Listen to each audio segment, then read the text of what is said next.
Were you pushed out of your role? He absolutely wanted me to move aside and wanted Michael Whatley and Lara Trump to come in. Is it appropriate for Donald Trump to ask donors to pay for his legal bills? Well, I think as long as the donors know that that's what they're doing. I also think that means is that the campaigns or the RNC is being truthful when they're saying they're not going to pay the legal bills, that it is going to continue to run through the Save America PAC. But ultimately, these donations are going first to pay his legal bills. And I think he's being very open that they're helping with his legal bills. And you, of course, paid $2 million for his legal bills while he was still in office. Do you have any regrets about that? Do you think that was an appropriate use of RNC funds? We cut that off. It's different when you're a former president than when you're a candidate. How can it be different when you're a former president or a candidate? Because he is a former president and a candidate. And the point is that no former president has ever got into such legal difficulty before or broken the law so many times or had 4 indictments and 91 charges held against them that they would need to ask people to pay their legal bills. This is completely unprecedented. You're talking about it as if this kind of thing happens with every Republican candidate. That we've had more minority growth in our party, and that didn't just happen. I had offices open in Black, Asian, Hispanic communities that we had ignored as a party, and we've seen growth as a result, which, by the way, we're seeing in this election as well. You have taken responsibility for the diversity in the Republican Party, because when I last looked at Congress, it was a sea of old white men. So what exactly are we talking about here? Is there any kind of change, systemic change, significant change that we can celebrate, or are we just tipping our cap, just nodding at the idea that some kind of diversity is actually something that we even care about in the Republican Party? Nice try. I do not think people who committed violent acts on January 6th should be freed. So you disagree with that? He's been saying that for months. Ronna, why not speak out earlier? Why just speak out about that now? When you're the RNC chair, you kind of take one for the whole team, right? Now I get to be a little bit more myself, right? This is what I believe. I don't think violence should be in our political discourse. Okay, so now we're starting to get to the actual heart of this issue, is that whilst you're RNC chair, you can't tell the truth, you can't have an opinion, you can't really have a moral code. Because if Donald Trump, who is the de facto leader of the party, decides that he is going to free the hostages of January 6th, you're going to keep quiet and go along with that. But now that you are out of the RNC, because he pushed you out, you are in a position to say that nobody who attacked the Capitol on January 6th should be, set free from their conviction. Again, this is a very disingenuous position to take.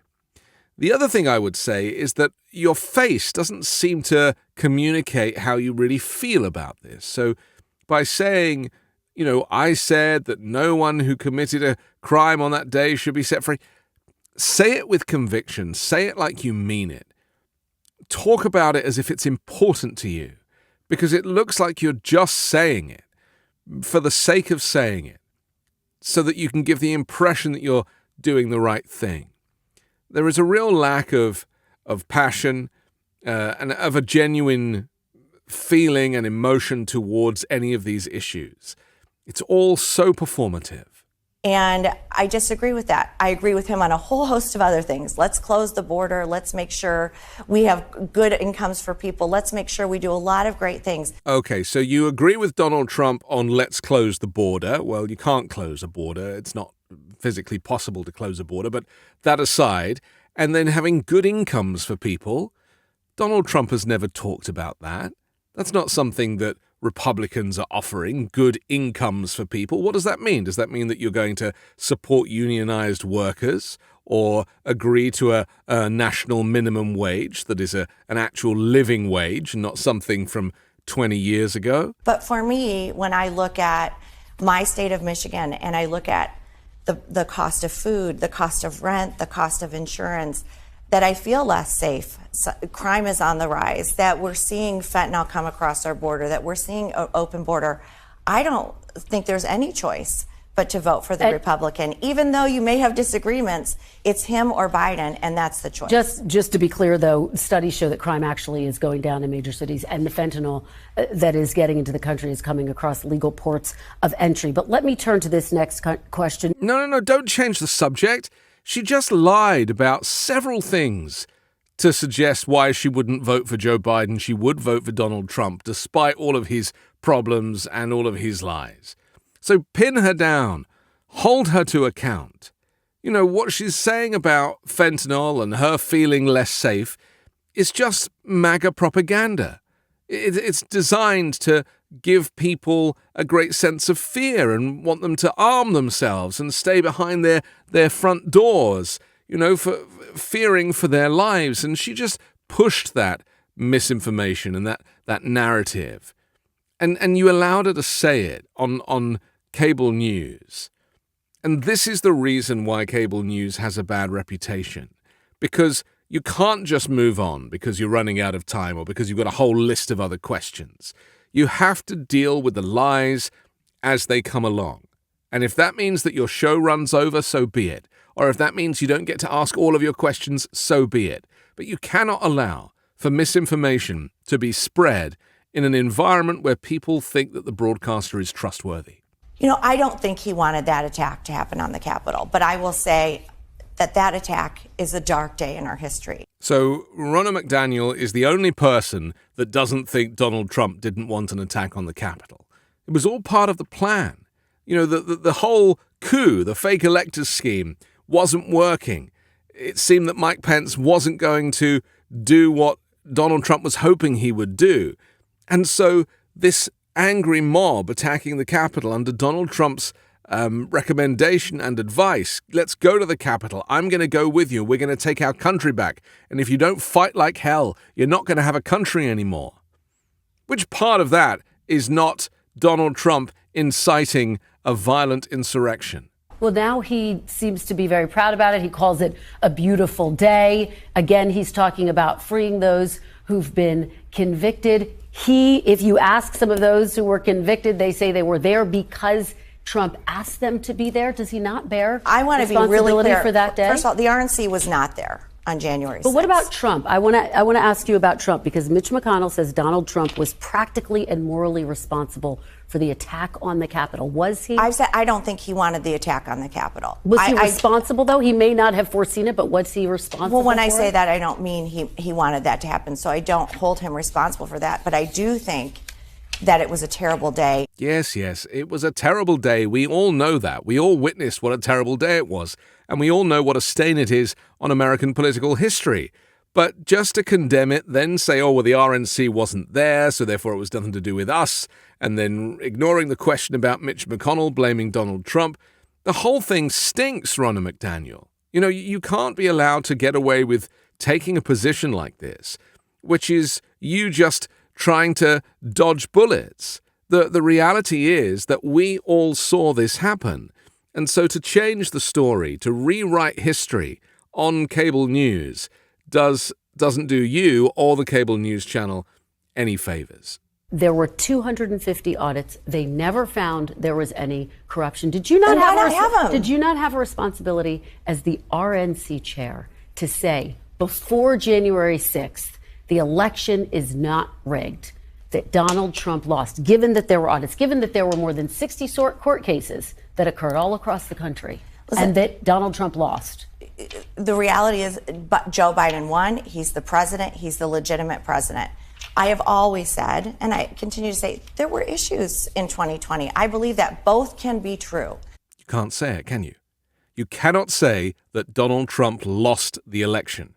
Even since you've been kicked out of the RNC by him and replaced by Lara Trump, you still cannot say that Donald Trump lost the election. You can say Joe Biden is the legitimate president, but you still cannot utter those words that are going to upset Donald Trump. Because in his world, in Mar-a-Lago, in the Trump bubble, he still thinks he's the president. And everybody, including you, plays along with that scam. Massive laws were changed. They were changed through courts or through secretaries of state and not through the legislative process in the name of the pandemic. that took away safeguards to the election. Nothing was changed. People were given the opportunity to vote. That's what you don't like. Because Republicans have been suppressing votes for years, closing polling places, making sure that people can't get to polling places, or insisting that there's a cutoff time and you can't drink water or be given water in line, so you end up passing out dehydrated. Let's be clear. Your concern is that Republicans lost because Democrats voted. That is how we celebrate democracy. That is how we celebrate the free right to a vote. And that is not what you're keen on, because you know that the more people that vote, the less chance there is that Republicans will win. I'm going to push back a little, because I do think it's fair to say there were problems in 2020. And to keep going on about how in some way the 2020 election was not legitimate, or that there were concerns, all of those concerns were questioned in court. Over 60 cases in court, and Donald Trump lost all of them. There have been recounts and audits, and independent companies have come in to do recounts, and still Donald Trump lost. And this is the point. You know, there will always be a few ballots going astray. That is standard if you're doing this kind of old-fashioned analog version of counting. But not anything like the number that would be necessary to change the outcome of the election. And this is the point that Republicans refuse to acknowledge. They love to sow doubt. Saying, you know what, when you get rid of ID for all mail-in ballots, that's a concern. We should all be concerned about the care, custody, integrity of every ballot. But that's all I'm saying. There was a pandemic. There was a worldwide pandemic. There was a stay-at-home order. There was lockdown.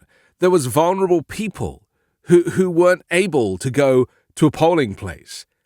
That is the reason why mail-in ballots went through the roof. I mean, this is the thing about this Republican denial, you know, putting out these conspiracy theories about how the election might be rigged. The United States system has been heralded as one of the safest and most secure voting systems in history.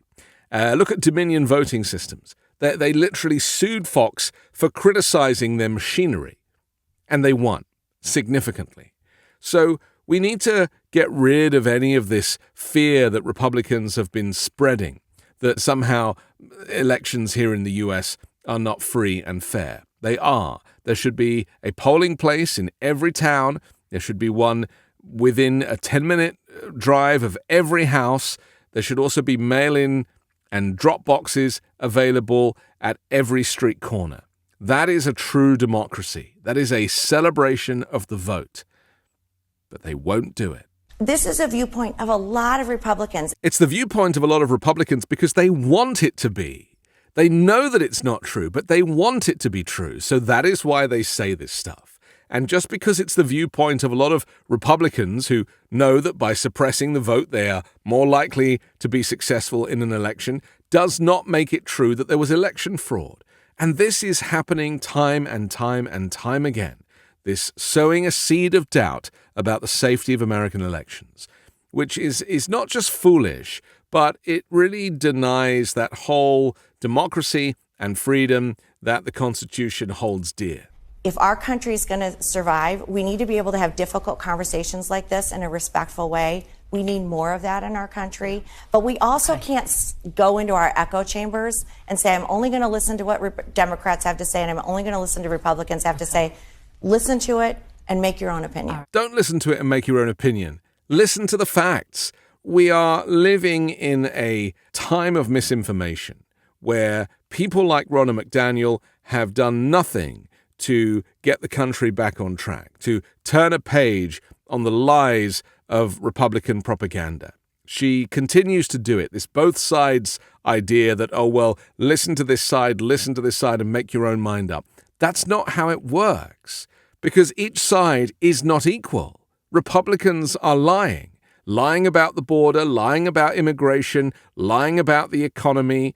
You know, the United States is doing really very well. It's doing better than any country coming out the back of the pandemic. Inflation is down, jobs are at a record high, and the reality for business is that it is booming in most sectors. So there's a lot to be proud of, but to continue this narrative of fear and that migrants are coming and they're going to murder us and take our jobs at the same time, not sure which one comes first. And she said something about schools and education when Republicans are the ones banning books and not wanting to educate people. The hypocrisy in this Republican narrative, these talking points, which despite being pushed out of the RNC, Ronna McDaniel is still saying, is proof to me that the cult of Trump runs deep, and she still feels unsafe saying and speaking freely against the man who would be king. I'm Anthony Davis. You can hear me on the 5 Minute News podcast, on Wednesdays co-hosting Uncovered, and on Sunday on The Weekend Show with Midas Touch.